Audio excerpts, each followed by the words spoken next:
क्या कोई औरत अपने खुद के पति के साथ कुछ ऐसा कर सकती है? कैसे सिर्फ हवस ने एक औरत का सब कुछ छीन लिया। 13 अप्रैल 2025 मेरठ अकबरपुर जहां के गांव में अमित, जिसकी वाइफ रविता और उसके 3 बच्चे माँ बाप के साथ रहता था। उस दिन लगभग सुबह 5 बजे उसका बड़ा बेटा उसके लिए सुबह चाय लेकर के आता है। अमित, जो कि अपने गाँव के ही घर में ग्राउंड फ्लोर आंगन में एक चारपाई के ऊपर सोया हुआ था। उसने अपने मुंह तक कंबल ओढ़ा हुआ था, जिसकी वजह से उसका बेटा बार बार उसे हिला रहा था, लेकिन जो अमित था वो उठने के लिए तैयार नहीं था। जिसके बाद उसका बेटा कई कोशिश करता है उसे उठाने की, वो उठता नहीं है तो वो उसके ऊपर का कंबल हटाता है। अब जैसे ही वो उसके ऊपर का कंबल हटाता है तो वो जोर से चीखता है।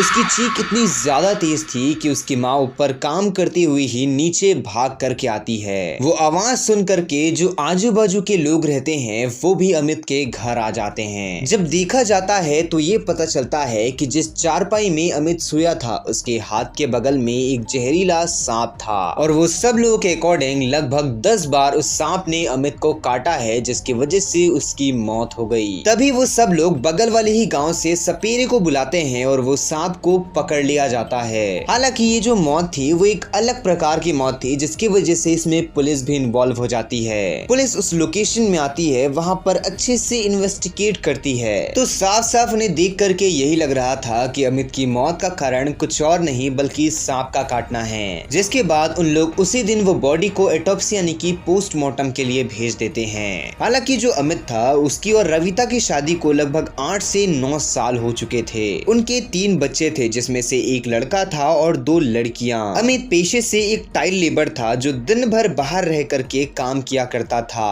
और इसकी बीवी बच्चे उसके माँ बाप के साथ रहते थे। जिस दिन ये सब कुछ हुआ उसके एक दिन पहले शाम को अमित अपने बीवी बच्चों के साथ मंदिर गया था। जब शाम के वक्त वो लोग मंदिर से वापस लौटे तो वो लोग काफी ज्यादा थक गए थे, जिस चीज की वजह से वो लोग 9:30 बजे ही सो गए। अक्सर वो लोग इतने जल्दी सोया नहीं करते थे, लेकिन थकने के कारण नॉर्मली वो 9:30 बजे सो जाते हैं। जिसके बाद उसकी माँ ये बताती है कि जब वो रात के वक्त बाथरूम के लिए आंगन में गई थी तो वो ये देखती है कि उसका बेटा अमित चारपाई के ऊपर आराम से सो रहा है। और जब सवेरा हुआ तो अमित के साथ कुछ ऐसा हो गया। अब इससे ये चीज तो साफ थी कि अमित के साथ जो कुछ भी हुआ है वो ये सांप नहीं किया है। बट 16 अप्रैल 2025 ऑटोप्सी की रिपोर्ट आती है। जैसा कि लग रहा था कि सांप के काटने से अमित की डेथ हुई है, हकीकत में वैसा कुछ नहीं था। ऑटोप्सी की रिपोर्ट के अकॉर्डिंग अमित की डेथ गला घोटने से हुई थी, यानी कि अमित का डेथ का कारण सांप नहीं बल्कि कोई इंसान था। पुलिस वापस से अपनी इन्वेस्टिगेशन करना शुरू करती है। वो सबसे पहले अमित के घर वाले और आस पड़ोसियों से पूछताछ करती है। अब जो आस पड़ोसी रहते हैं वो कुछ ऐसा बताते हैं जिसके बाद पुलिस भी शॉक हो जाती है। 2024 अमित की मुलाकात अमरदीप से होती है। अमरदीप जो कि पेशे से अमित के जैसे ही एक टाइल लेबर था, तो ये दोनों काफी अच्छे दोस्त बन जाते हैं। जिसके बाद जो अमरदीप रहता है वो अमित के घर भी आया करता था। तब तक सब कुछ बहुत अच्छा चल रहा था, लेकिन तभी जो अमरदीप रहता है उसका अफेयर अमित की पत्नी रविता के साथ हो जाता है, और इस चीज की खबर अमित को बिल्कुल नहीं थी। अब जो अमरदीप था वो अमित के साथ ही टाइल लेबरिंग का काम किया करता था, तो अमरदीप को अच्छे से पता होता था कि अमित किस वक्त घर पे रहेगा और किस वक्त नहीं रहेगा।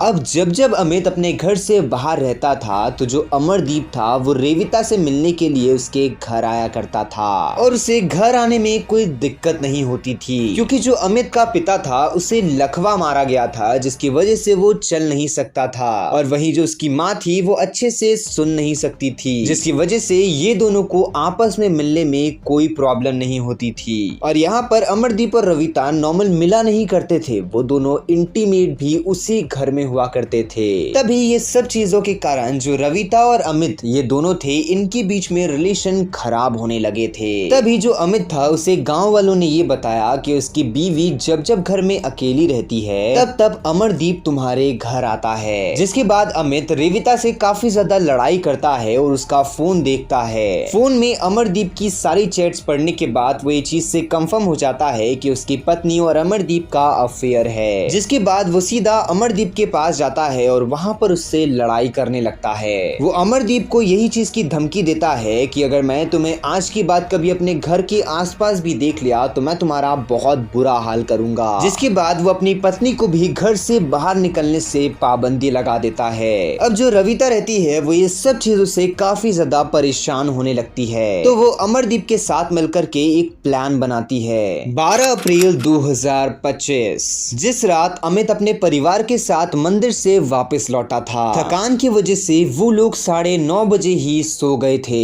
तभी जो रविता थी वो अमरदीप को धीरे से घर में बुलाती है। घर के अंदर आने के बाद रविता और अमरदीप ये दोनों मिलकर के अमित को मारने लगते हैं। उसकी पत्नी उसकी छाती के ऊपर बैठती है, उसके दोनों हाथ को पकड़ती है और अमरदीप अमित का गला दबा करके उसे मार देता है। जिसके बाद किसी को शक ना होकर के वो लोग उसके ऊपर कंबल डालते हैं और कंबल के अंदर एक सांप छोड़ देते हैं। जिसके बाद मानो तो सबको ऐसा लग रहा हो कि जो अमित है उसकी हत्या सांप के काटने की वजह से हुई है। लेकिन जब थोड़ा और इन्वेस्टिगेशन किया जाता है तो ये पता चलता है कि वो जो सांप था वो एक इंडियन रैट स्नेक था, जिसके अंदर जहर होता ही नहीं है। तो अगर वो अमित को काट भी लेता तो अमित की मृत्यु नहीं होती। यानी कि ये सारी चीजें किसी और ने नहीं बल्कि अमित के दोस्त अमरदीप और उसकी पत्नी ने मिलकर के करी है। नॉवेल हालांकि अब तो ये दोनों जेल में है, लेकिन आपको क्या लगता है इस पूरे केस में सबसे बड़ी गलती किसकी है? कमेंट बॉक्स में जरूर बताइएगा।